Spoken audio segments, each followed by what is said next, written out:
Episode 15, the ninth consequence of the gap.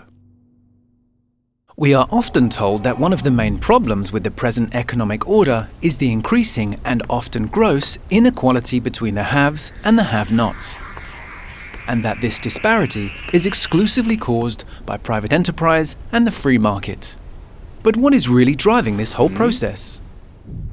According to the social credit analysis of Major C.H. Douglas, not to be confused with Chinese social credit, the existence of the price-income gap and the conventional methods that are used to compensate for it entail a ninth consequence which was not explicitly mentioned in Episode 8.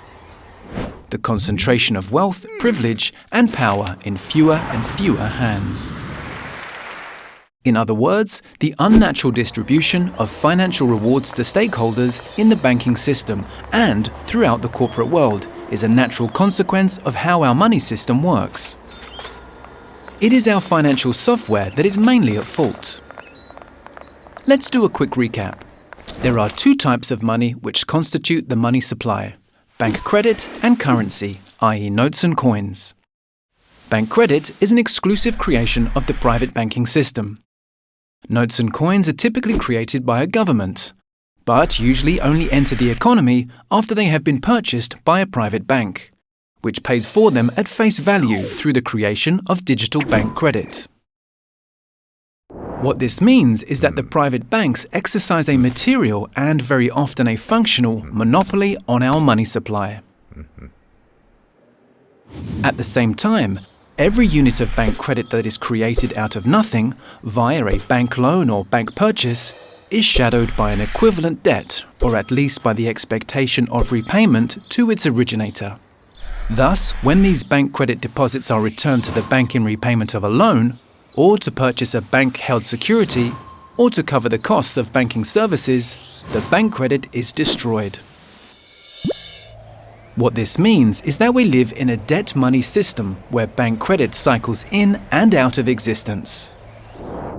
Now, social credit observes that as bank credit is lent or otherwise invested in production, standard banking practice involving the cycle of the creation and destruction of credit via loans and their repayment, in conjunction with the existing rules of cost accountancy, result in the build-up of costs and hence prices in the industrial system at a faster rate than incomes are simultaneously being distributed to consumers in the form of wages, salaries and dividends. There is a gap, and that gap must be filled or the economy will decay and eventually collapse.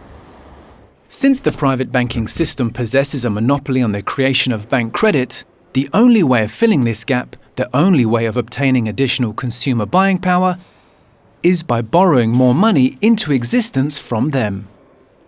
And what use do the banks make of this controlling position?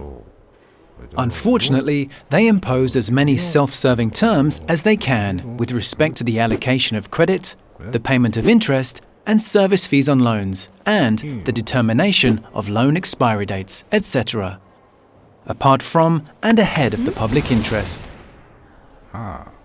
The end result is the steadily increasing consolidation of financial and hence economic benefits, as wealth, power and privilege are transferred from the wider society to the proprietors of the financial system and their corporate partners.